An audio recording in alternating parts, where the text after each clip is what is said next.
Hi everyone, welcome back. We've got a brand new story to share with you. So let's begin. My name is Ivan. After many years of marriage and being together, I found men's lubricant in my wife's bag. She wasn't expecting what I did next. That evening wasn't different from other evenings, except my phone charger decided to give up on life right when I needed it most. The charging connector had been acting up for weeks, but that night, it finally stopped working completely. I'd already ordered a replacement on Amazon, but it wasn't arriving until the next day, and my phone was sitting at 12% battery. My wife has been coming home later and later over the last few months. Her explanations always revolved around being busy at work. I never questioned it, because I trusted her completely. That's just the kind of person I was back then. The kind of husband who believed his wife when she said she was working late, who didn't think twice about the gradual changes in her behavior, who assumed the best rather than considering darker possibilities. I remember the first time she came home unusually late. It was about 3 months before this all happened. She walked in around 9:30, apologizing profusely and explaining about a last-minute client meeting that had run over. I heated up her dinner, asked about her day, and thought nothing more of it. That was my first mistake, though I didn't know it at the time. The late nights became more frequent after that. First, once a week, then twice, then it seemed like she was staying late at the office more often than she was coming home on time. Each time, she had a reasonable explanation.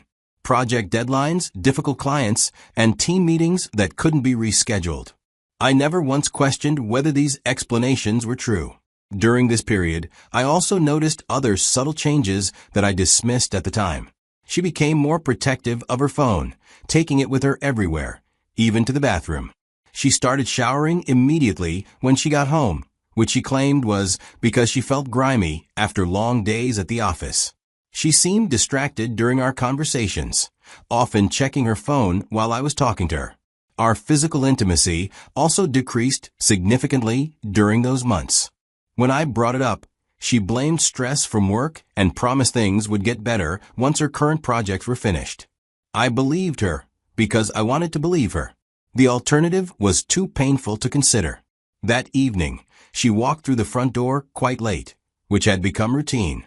She said a simple hello, barely making eye contact as she headed straight for our bedroom. I was sitting on the couch when I heard the bathroom door close and the shower start running almost immediately. This has become her pattern lately. Come home, minimal interaction, straight to the shower. At the time, I assumed it was just her way of unwinding after long work days. The water would run for 20 or 30 minutes, which seemed excessive but not suspicious. Now I understand she was washing away evidence of activities I couldn't have imagined. With my phone about to die and needing her charger, I decided to check her bag. We had always been comfortable using each other's things. Her phone charger was the same model as mine, and I figured I could borrow it for the evening. I walked over to her bag, unzipped it, and began searching through the contents. Her usual work items were there, and then my hand touched something unexpected. A bottle of men's lubricant. Right beside, it was a morning after pill. I held it up for a moment, trying to make sense of this and why she had it. The bottle was about half empty, which suggested recent and regular use. The morning after pill package hasn't been opened. These weren't items someone just happened to have lying around.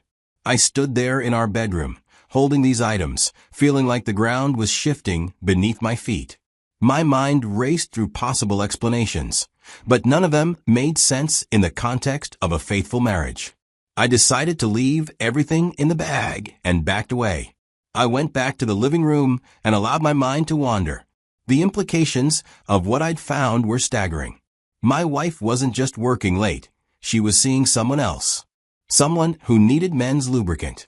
Someone she was intimate enough with to require morning after pills. The betrayal felt like a physical blow to my chest. I tried to think of innocent explanations. Were they left over from some office prank or health education seminar? But even as I grasped for these alternative explanations, I knew they were desperate fantasies. The evidence was clear, and I needed to face the reality of what it meant. When my wife joined me later, I asked her about her day. As she talked, it was hard to believe anything she was saying. She mentioned meetings and deadlines, but her responses felt rehearsed and vague. When I asked follow-up questions, she seemed uncomfortable and quickly changed the subject. She told me about a presentation she'd been working on for a difficult client, but when I asked for details about the client's industry or the nature of the project, her answers became increasingly generic. She mentioned staying late to collaborate with a colleague on strategy, but couldn't provide specific details about what they discussed or decided. I found myself studying her face as she spoke, looking for tells or signs of deception. Her eyes seemed to avoid mine more than usual. She fidgeted with her phone constantly, checking it even while we were talking. Every few minutes, it would buzz with a notification, and she would glance at it with an expression I couldn't quite read. We spent the evening together, but I wasn't really paying attention to anything. My mind kept returning to what I discovered. The bottle of lubricant haunted my thoughts. Who was she using it with? How long has this been going on? Was it someone from her office or someone she'd met elsewhere? The morning after pill was equally disturbing. It meant she was being intimate with someone else without protection, taking risks that could affect both of our health. It meant she was making conscious decisions to betray our marriage vows while pretending everything was normal at home. Around 11, she said she was tired and went to bed. She kissed me on the forehead before leaving the living room, a gesture that now felt hollow and false. I listened to her moving around in our bedroom, going through her usual nighttime routine, and wondered how she could act so normal when she was living such a massive lie. That night, as she slept, I went back to her bag. I needed to confirm what I'd seen. When I examined the morning after pill more closely, I could see that one had been taken from the packaging that night. That confirmed my fears. My wife was cheating. The package had originally contained 2 pills, but one was missing. The empty space in the blister pack told a story I didn't want to hear. This was a recent, active betrayal happening right under my nose. I sat there in the darkness of our bedroom, holding the evidence of my wife's infidelity, and felt something fundamental break inside me. Not just my heart, though that was certainly shattered. Something deeper than that, my faith in the person I'd chosen to spend my life with, my belief in the foundation of our relationship, my confidence in my own ability to read the people closest to me. The betrayal went beyond just the physical act of cheating. She'd been lying to my face for months, possibly longer. Every evening when she came home late with stories about work, she'd been looking me in the eye and deliberately deceiving me. Every time I'd worried about her working too hard or offered to bring her dinner at the office, she'd been silently laughing at my naivety. An idea came to me. If she were using that lubricant with another man, there was a way to know for certain. I took the lubricant bottle to my toolbox in the garage, emptied it completely, and refilled it with super glue. Then I went back and kept it in her bag exactly where I'd found it. The process of switching the contents felt surreal. I was methodical and careful, making sure the bottle looked exactly the same when I was finished. The super glue had a slightly different consistency than the original lubricant, but not enough to be noticeable without close examination. As I worked, part of my mind was screaming that this was wrong, that I should confront her directly or simply file for divorce based on what I'd already discovered. But another part of me, the part that felt betrayed and humiliated, wanted undeniable proof of what she was doing. I wanted her to be caught in a way that left no room for denial or explanation. Then I waited. The following days passed normally on the surface. My wife went to work, came home at reasonable times, and we maintained our usual routines. I watched her behavior carefully to see if she had caught on to what I had done. During this waiting period, I found myself analyzing every interaction we had. When she kissed me goodbye in the morning, I wondered if she was thinking about the other man. When she told me about her day at work, I tried to detect which parts were true and which were fabricated to cover her tracks. I also began paying attention to her phone habits. She received text messages at odd hours, often late in the evening or early in the morning. When these messages came in, she would check them immediately, but never volunteered information about who was contacting her or why. The psychological toll of waiting and watching was enormous. I felt like I was living a double life, pretending to be a normal husband while secretly investigating my wife's betrayal. Every conversation felt forced and artificial. Every shared meal was flavored with a bitter taste of deception.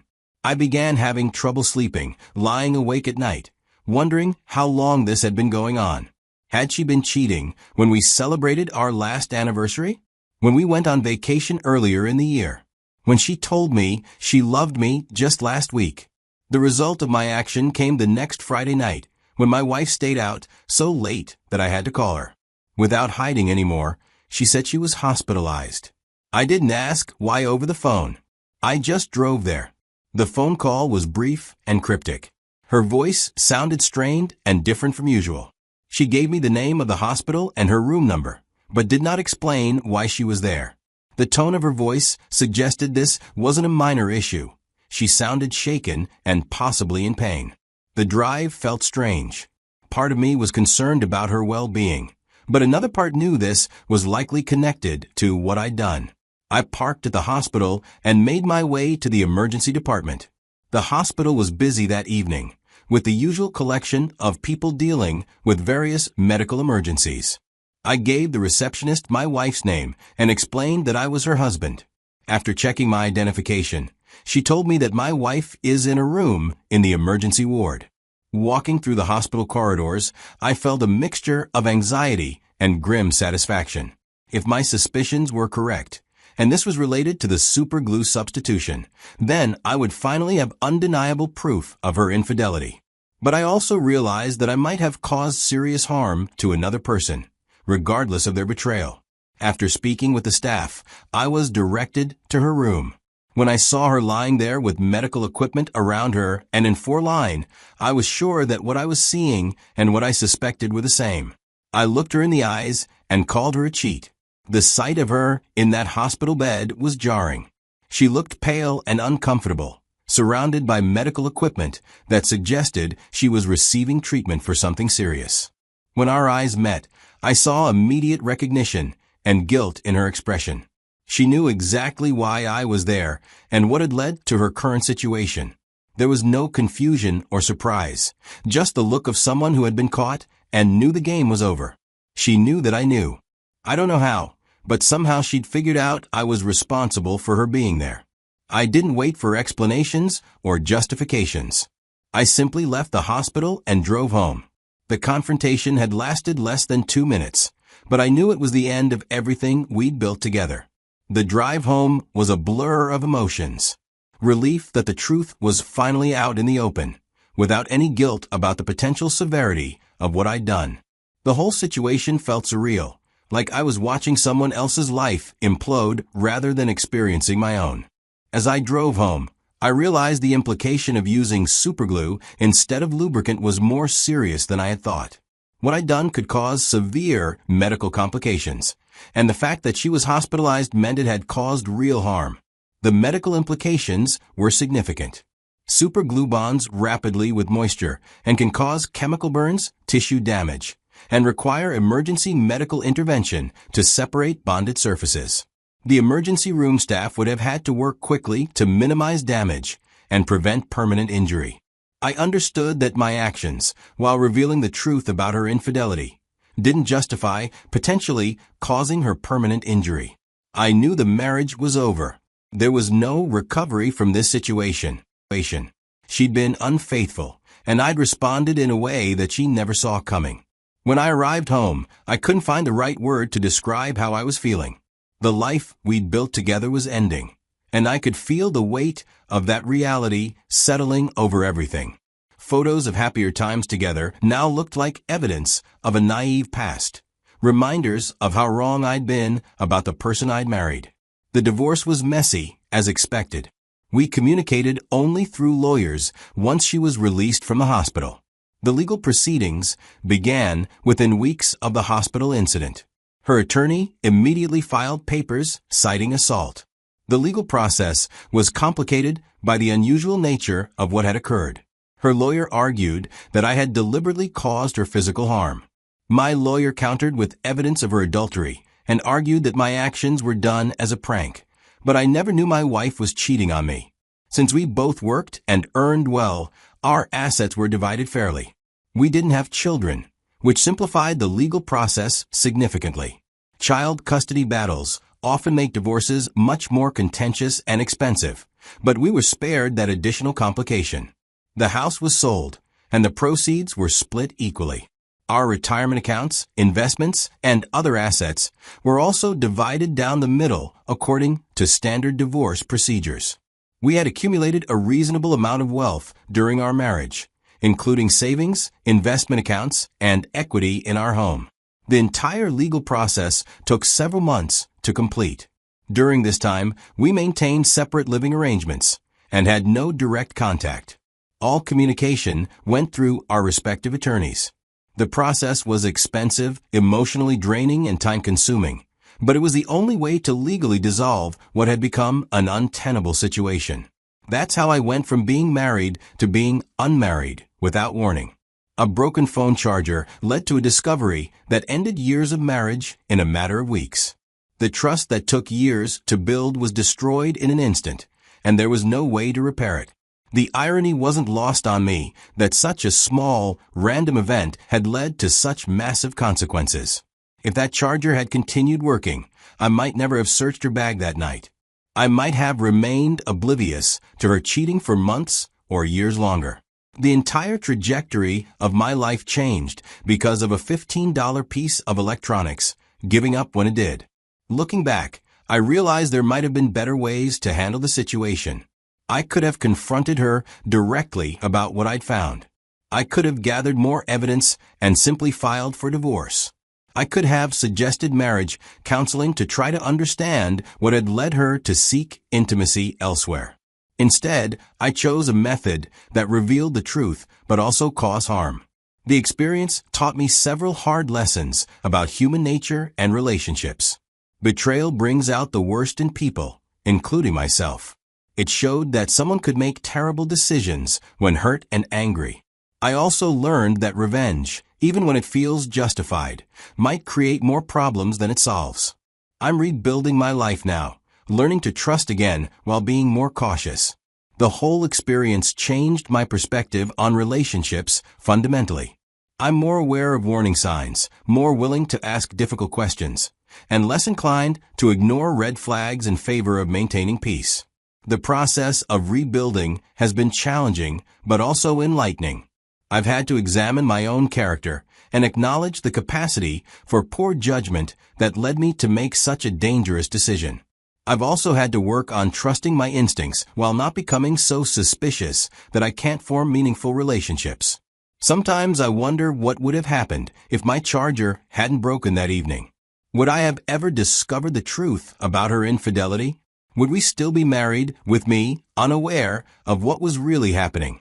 Would she have eventually ended the affair and returned to being fully committed to our marriage? These questions will never have answers, but I've come to believe that the truth, however painful it was to uncover, was better than living a lie. Even if the way I uncovered that truth was wrong, I'm ultimately glad that I learned what kind of person I was really married to before wasting more years of my life. The damage from deception goes beyond just the immediate relationship. It affects your ability to trust others in the future, and that's something worth considering, whether you're the one being deceived or the one doing the deceiving. Trust is fragile and precious, and once broken, it's extremely difficult to repair. My marriage ended, but life continues. I'm working on building something better from what remains, armed with hard-earned wisdom about relationships, trust, and the consequences of our choices when we're at our lowest points. The experience was painful and costly, but it also taught me valuable lessons about myself and human nature that I carry forward into whatever comes next.